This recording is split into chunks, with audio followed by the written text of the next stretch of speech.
برنامه خبری 14 نوامبر از استودیوی مرکزی رادیو آزادی تقدیم میکنیم. شالوگل خوجا هستم. روز بخیر. امروز در برنامه در مرکز شهر دوشنبه رهبری ҳизби сотсиал-демократи тоҷикистонро лату кӯб карданд. раҳматилло Зоиров мегӯяд ҳамла ба ӯ ҳадафмандона будааст. ҳам то гардорам уже труба бинам ҳам то омода шудааст. ҳам баъзор успед кардам даста ҳамта кардам ки ҳамун инҷа труба зад. пирӯзии деринтизор ва шаби бехобӣ қаҳрамони ҷаҳон Беҳрӯз Хоҷазода ва дигар варишгарони пирӯзшударо дар фурудгоҳи Душанбе бо тантана истиқбол гирифтанд. با تابلو نگریستم که در 19 ثانیه وقت بود و تا خدم тартиботро риоя кунед. Тоҷикистон аз тоҷирони бозорҳои Тоҷикистон талаб кардааст ки бо либоси ягона ба ҷои кор ҳозир шаванд. ҳар сар бояд ин кори мо ай. ин ҳар сар меяд назоратчи мо огоҳ мекунанд ки касе ки беформа ҳай он кас кор кардан наметонад. Раҳматилло Зоиров-раиси ҳизби сотсиал-демократи Тоҷикистон мавриди ҳамлаи афроди ношинос қарор гирифтааст. Зоиров рӯзи 14 ноябр дар суҳбат бо радио Озодӣ гуфт, ин ҳамла шаби 9 ноябр дар наздикии манзили зисташ иттифоқ афтод. ин сиёсатмадор мегӯяд дар бораи ҳамла ба мақомоти интизомии Тоҷикистон муроҷиат кард, вале гуфт то ҳол шахсияти ҳамлаварон ошкор нашудааст. من همجا سگا بردم دیو اکن همجا در آمدن بودیم اون طرف یک زنگ آمد، زنگ لباسی ملیکتی آمده به یگون سبب همین سر که صدقه مسلمان باشد تو به نماز تو نو انصاف این تکتا آمدم او خوارم من تیر نشناسم دیگر نکنم سگ من که چیکار داری دیگر چیکار داری و کتی در کورده کنگتم این تا گفتم یک باره همین اوج گرفت و همین نه پدرم موندگیشنی نه مادرم موندگیشنی همین تأخیر کردن سر کرد و حالا تمام نکرد که من اکن این طرف رفتن بودم یک جوانش آمد این طرف جوان ترش آمد تو زویروف وطن فروش تو خوین ملت تو ازبک اینو و سر کرد همین هیچ کدام که در قفوم یک آدم آمد و کتی اکنون من هم تا ایستادگیم که انا هم تا سرما گردوندم هم تا گردورم اوج تروبا بینم هم تا آماده شده است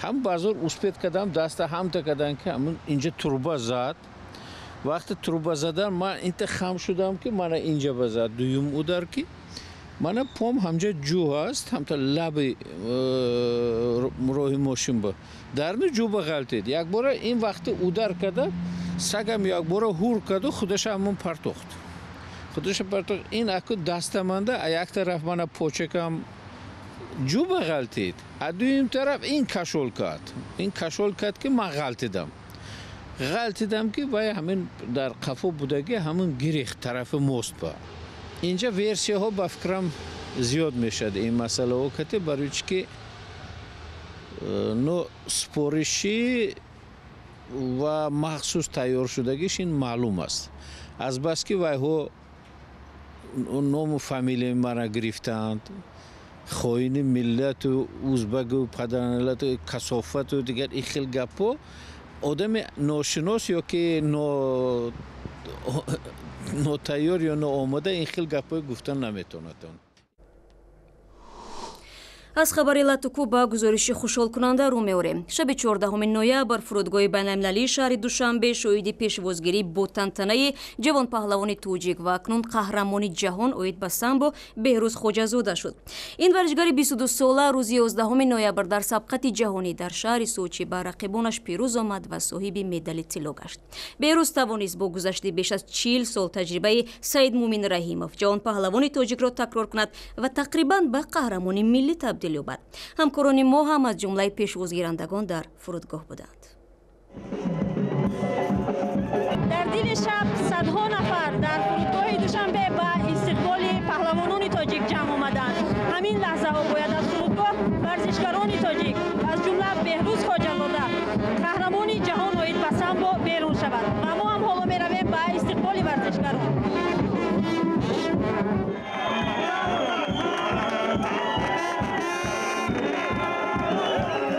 اکثریت در مراسم استقبال پهلوانان می‌خواستند بهروز را با این پیروزیش تبریک کنند، دستش را فشارند و همراهش عکس بگیرند. همه می‌خواست در مورد اصول لت دادن دست از سوی رقیبش بفهمد. вақте ки ӯ дасти маро бо усули лат додан дучор гардид, ман дар он ҷо ҳисси миллӣ, ҳисси ватандорӣ маро фаро гирифт. Ман дид ба табло нигаристам ки дар 19 сония вақт буд ва то хатам раҳбарияти кумитаи ҷавонон ва варзиш ва намояндагон аз шаҳрдории Душанбе ҳам ба табрики Беҳрӯз омаданд ва фарқ аз хонаводаи ӯ ки ба қаҳрамонии писарашон бовар доштанд, интизороти бархе аз масъулини гӯштии навъи самбои Тоҷикистон аз варзишгарони маъруфи дигар ҳам зиёд буд.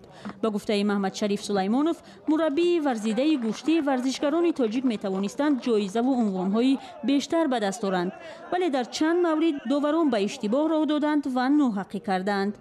қувозмоё буд ки доварон кам-кам ноҳақӣ карданд.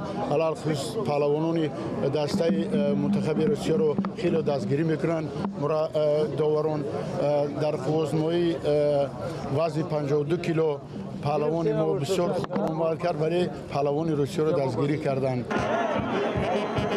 варзишгарони тоҷик аз сочи бо 5 нишон, 1 тилло, 2 нуқра ва 2 биринҷӣ ба ватан баргаштанд. Наби Муҳаммад Хоркашев, паҳлавони маъруфи дигар ки баъди як баҳс ва бо мушкил ба мусобиқа расида буд, дар бозгашт тими паҳлавонони тоҷикро ҳамроҳӣ намекард. ӯ барои чанд рӯзи дигар дар Москав мемонад.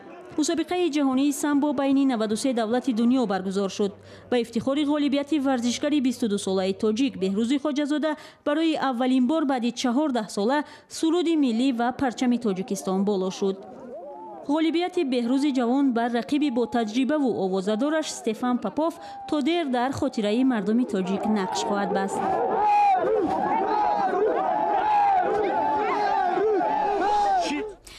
масъалаи либоси ягона барои кормандони ниҳодҳои мухталиф ки солҳои ахир дар Тоҷикистон ҷиддӣ гирифта шудааст, акнун то ба тоҷирони бозорҳо расид. ин навбат оҷонсии давлатии Тоҷикстандарт аз фурӯшандаҳо риояи қоидаи либоси махсус ва ягонаро талаб кардааст. онҳое ки аз ин дастур сарпечӣ мекунанд, муҷозот мешаванд. Сарвинози Рӯҳулло мавзӯъро таҳқиқ кард. агар фурӯшандаҳо ҳангоми кор либоси ягона ба бар накунанд, 1000 сомонӣ ҷарима мешаванд. бар тибқи қонуни Тоҷикистон дар бораи савдо фурӯшандаҳо бояд либоси ягона дошта бошанд. ин қонун соли 2013 ба тасвиб расидааст, аммо назорат аз иҷрои онро оҷонсии давлатии Тоҷикстандарт акнун шадид кардааст. мисол мо барои формамон ҳар сар бояд кори мо ин ҳар сар меояд назоратчи мо огоҳ мекунанд ки касе ки беформа он кас кор карда наметонад. танҳо дар 11 моҳи соли ҷорӣ 265 ҳолати саркашии тоҷирон аз пӯшиши либоси ягона сабт шуда, онҳо ҷаримабандӣ шуданд. масъулони Тоҷикстандарт бовар доранд, ин иқдом симои фурӯшандаҳоро зебо нишон дода, хизматрасониро ҳам беҳтар хоҳад кард. либоси ягона ё нимтанае ки аз матои оддӣ рангаш кабуд ё сабз ва як порча атлас ҳамчун нишони миллӣ таҳия шудааст, барои тоҷирон бо маблағи аз 60 то 80 сомонӣ фурӯхта мешавад.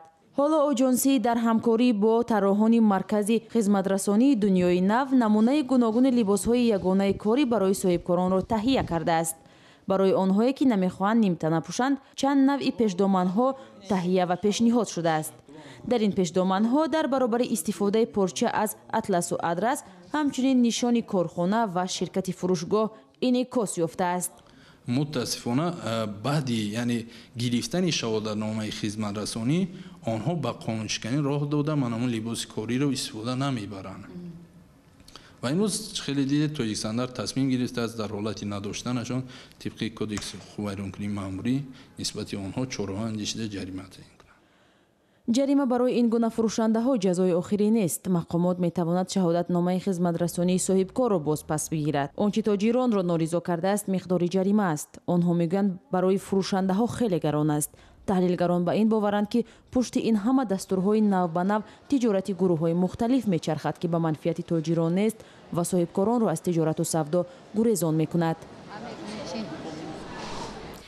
барномаро идома медиҳем. вилояти соғди Тоҷикистон ин шабу рӯз ба таҷлили 25-умин солгарди иҷлосаи 16-уми шӯрои олии кишвар омодагӣ мегирад. қарор аст маросими расмии таҷлили ин сана бо ширкати президенти Тоҷикистон Эмомалии Раҳмон довир шавад. маз дар ҳамин иҷлосия 25 соли пеш эмомалии раҳмон нахуст раиси шӯро ва баъдан раҳбари кишвар интихоб шуд ва то ҳанӯз ин курсиро нигаҳ медорад. дар арфаи ин сана ҳамкорони мо бо чанде аз шоҳидони ин ҷаласаи таърихӣ суҳбат доштанд ки мегӯянд то ҳанӯз аз он иҷлосия гӯшаҳои торикӣ боқӣ мондаанд. ва маслиҳат ҳамин хел шуд ки бояд ки тамоми мақомот бояд ки ба истеъфо равад. яъне ки президиуми шӯрои олии ҷумҳурии Тоҷикистон, президиуми кабинети вазирони Тоҷикистон, аксарияти касе ки дар мақоми баланд дошт, оно ариза навишта ба истеъфо рафтанд. шакли комили ин гузоришро шумо метавонед дар сомонаи мо www.ozodi.org пайдо кунед. дар барномаҳои гузашта мо дар бораи 6 хонаводаи гузориш дода будем ки аз Бадахшони Афғонистон ба норини Қирғизистон ҳиҷрат карда буданд. оилаҳои муҳоҷирони афғон ки дар минтақаи баландкӯҳ ва сард рӯзгори душвор доштанд, ҳоло дар макони дигар аз нав зиндагиашонро барномарезӣ мекунанд. онҳо аллакай дар Қирғизистон соҳиби манзил шуданд ва аз ҳукумат як миқдор маблағро ҳамчун кӯмакпулӣ дарёфт карданд. абдувоҳид ҷонбек улу хурсанд аст ки дар ин оғил метавонад чорпояшро нигоҳ дорад. ӯ мегӯяд мехоҳад фарзандони худро соҳиб маълумот кунад, дар ҳамин хона ба воя расонад ва оиладор намояд. нақшаҳоям зиёд аст. орзу дорам духтарамро ба шавҳар бидиҳам. орзу дорам оташдони хонаро равшан кунам, дар дег хӯрок пухта мардумро даъват намоям ва онҳо дуо бидиҳанд. абдулвоҳид то ин дам дар юрт мезист. ҳоло соҳиби манзили 6 ҳуҷрагӣ шудааст. ин хонавода аз помири Афғонистон ба ин ҷо кӯч баста ба макони нав мутобиқ мешаванд ва мегӯянд шароити ин ҷо беҳтар аст. номат чист? наҷибулло. чанд солаи? 8 сола. ба ту хона маъқул шуд? дар помир дар ҳамин гуна хона зиндагӣ мекардӣ? Не. мехоҳӣ ба помир баргардӣ? Не. дар оянда кӣ шудан мехоҳӣ? мехоҳам дар компютер кор кунам. зиндагии ҷадид ва хӯрокҳои мухталиф. барои ҳамсари абдувоҳид ҷонбибӣ одат кардан ба ҳаёти нав мушкилтар аст. ҳарчанд ӯ ба тозагӣ истифодаи барқро ёд гирифтааст, ҳанӯз тариқи он хӯрок пухта наметавонад. ҷонбибӣ ҳатто пинҳон намекунад ки аз омода кардани хӯрокҳои маҳаллӣ метарсад. мо хӯрокҳои маҳаллиро пухта наметавонем. тафтони барқиро истифода намебурдем. чанда пеш ба мо хӯрокпазиро омӯхтанд. кӯшиш мекунам аз рӯи имконият ёд бигирам. ҷонбибӣ як моҳи пеш фарзанд таваллуд кард. барои нигоҳубини навзод ки ба ифтихори президент ӯро алмосбек ном гузоштанд, ҳамшираи шавкат гулой тентимишоева кӯмак мерасонад. онҳо кӯдакро сахт парпеч мекунанд, дасту пояшро сахт мебанданд. дар ин кор тақрибан ягон фарқиятро намебинам. ҳама либоси зарурӣ барои навзод харида шудааст. кӯдакон ҳаматарафа таъминанд. биринчи жардамга көрсөткүчү нерселери ошолордун баары толук алынган. калиди манзили 6 ҳуҷраиро ки тӯҳфаи президент Алмосбек Отамбоев аст, ба ин хонавода 8 ноябр муовини раҳбари дастгоҳи раиси ҷумҳур тақдим намуд. ба ҷуз ин барои ҳар як муҳоҷири қирғиз ки ба норин кӯчидаанд аз номи президент 50 000 сом доданд. ва ҳоло аз як ихтирои навбатӣ бароятон мегӯем. мошинеро ки мебинед аҳмадҷон абдуқаюмов, навраси 11-солаи тоҷик, дар амрико сохтааст ва мегӯяд он дар оянда парвоз хоҳад кард. аҳмадҷон хонандаи синфи ҳафтум дар ҳоли такмил додани ин мошин аст. онро аҳмадҷон бо апликейшн ва ё нармафзори телефонӣ идора мекунад ки тағояш офаридааст. видеоро абдуразоқ абдуллоев тағои аҳмадҷон ба радиои озодӣ фиристод ва шумо ҳам видео ва аксҳои ҷолиби худро метавонед тариқи WhatsApp, Viber, имо ва ё Telegram ба радиои озодӣ бифиристед. шумора дар вебсайти мо гузошта шудааст.